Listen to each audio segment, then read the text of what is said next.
Assalamualaikum warahmatullahi wabarakatuh. Kaum muslimin dan muslimat di mana saja berada, selamat berjumpa kembali di YouTube kami. Tolong share dan subscribe Rafiq Channel agar kamu tidak ketinggalan berita kami. Bismillahirrahmanirrahim. Alhamdulillahirabbil alamin. Wassalatu wassalamu ala asyrafil anbiya wal mursalin wa ala alihi wa sahbihi ajmain. Amma ba'du. Para alim ulama yang saya muliakan, jamaah kaum muslimin dan muslimat di mana saja berada yang saya hormati. Pertama-tama kami menyampaikan rasa syukur kepada Allah Subhanahu wa taala atas insyaallah kalian tetap bergabung dengan kami. Mudah-mudahan diberkahi oleh Allah Subhanahu wa taala. Sholawat serta salam disanjungkan kepada junjungan kita Nabi Muhammad SAW, kepada keluarganya, ahlinya, dan para sahabatnya, dan insya Allah kepada kita sekalian sebagai pengikutnya. Mudah-mudahan nanti di yaumil qiyamah mendapat syafaat dari Rasulullah SAW. Kaum muslimin wal muslimat yang berbahagia, di sini akan saya sampaikan penyampaian secara singkat, mudah-mudahan berkat, yaitu 10 dosa besar yang harus kita hindari.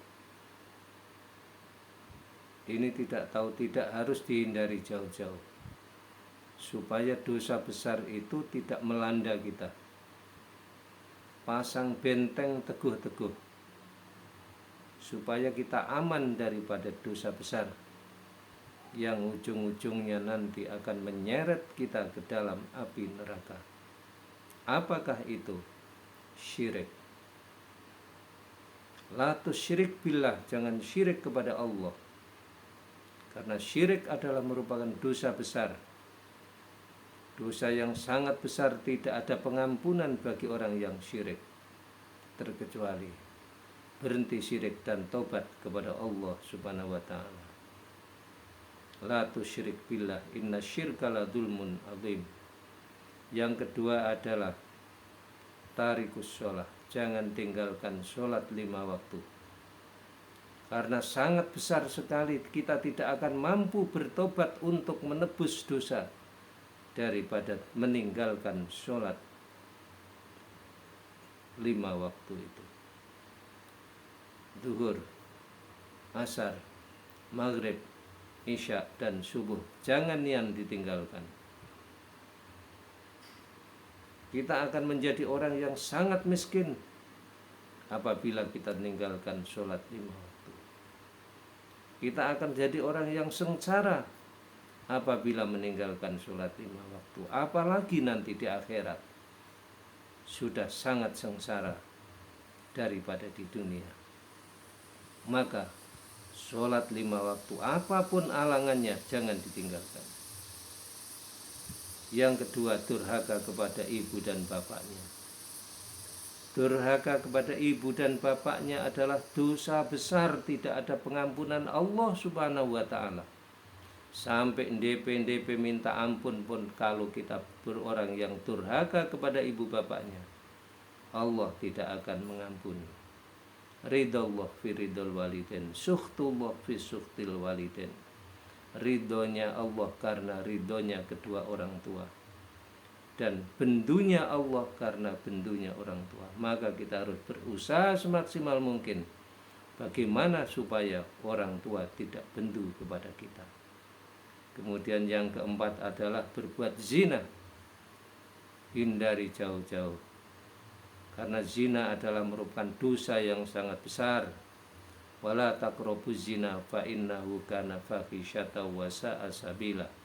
Jangan berbuat zina, jangan dekat-dekat berbuat zina. Dekat-dekat saja sudah tidak boleh. Dua-duaan dengan orang yang bukan mahramnya itu sudah dekat-dekat perbuatan zina. Itu dijauhi semua apa yang menjadi menjurus kepada perbuatan zina. Karena dosa zina adalah sangat besar sekali. Kita tidak mampu untuk menebusnya. Yang kelima adalah harta haram. Hindari makan haram. Karena makan haram adalah dilaknat oleh Allah Subhanahu wa taala. Wal malaikah wan nasi ajmain. Malaikat juga melaknat dan manusia-manusia juga melaknat orang yang makan haram. Dan makan haram adalah hasilnya apa? Tidak menjadi obat, bahkan menjadi penyakit dalam jiwa, penyakit dalam hati.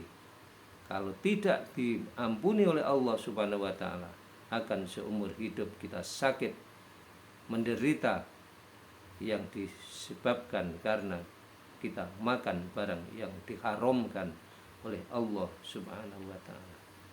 Kemudian yang keenam adalah minum arak. Minum arak sama saja dengan mengisi ke dalam perut kita api menyala-nyala. Bagaimana mau makan minum sesuatu api yang akan menggerogoti di dalam tubuh kita? Tentunya kita tidak mau kan. Maka jauhi minum arak. Yang ketujuh adalah memutuskan persaudaraan. Jangan diputuskan persaudaraan. Karena datangnya rahmat Allah karena persaudaraan. Kalau sudah persaudaraan diputuskan, bagaimana bisa Allah memberikan pertolongan kepada kita? Dan rezeki yang turun kepada kita itu juga melalui persaudaraan kita. Kalau kita putus dengan persaudaraan kita, bagaimana bisa rezeki itu bisa kepada kita? Maka jangan putuskan persaudaraan, bahkan tepung persaudaraan dan perbanyak persaudaraan, maka kalian akan banyak rezekinya yang berlimpah ruah. Mudah-mudahan. Yang kedelapan adalah berbuat kebohongan. Jangan bohong, karena bohong adalah perbuatan yang diajarkan oleh syaitan. Syaitan senang sekali kalau melihat orang yang bohong.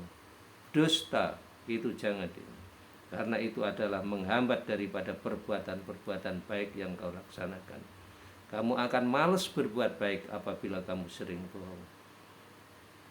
Allah akan tidak menurunkan rahmat dan kasih sayangnya apabila kamu masih berbuat bohong. Maka hindari bohong untuk mendekatkan diri kepada Allah Subhanahu wa ta'ala. Kemudian yang kesembilan adalah mencela orang lain. Jangan niat mencela orang lain kalau kamu ingin selamat dari dalam hisab nanti, di dalam mizan nanti, di dalam jembatan Shiratal Mustaqim nanti. Kamu akan sengsara apabila kamu suka mencela orang lain. Kemudian ghibah, menggunjing orang lain. Orang benar-benar, orang elok-elok, tapi kamu gonjing, kamu akan mendapat dosa walaupun orang itu tidak mengetahui. Itulah yang sangat bahaya. Kita berdosa dari dia padahal dia tidak mengetahui. Masya Allah. Na'udzubillah min dzalik. Demikianlah para hadirin 10 perkara dosa besar yang akan membawa sengsara bagi kita, perlu kita hindari jauh-jauh. Demikianlah penyampaian yang singkat, mudah-mudahan berkat atas segala khilafan dan kekurangan, baik ucapan maupun penyampaian dan lain sebagainya. Kami mohon maaf yang setinggi-tingginya, dan atas perhatiannya diucapkan terima kasih yang sedalam-dalamnya. Wallahu muwaffiq ila aqwamit thoriq. Wassalamualaikum warahmatullahi wabarakatuh.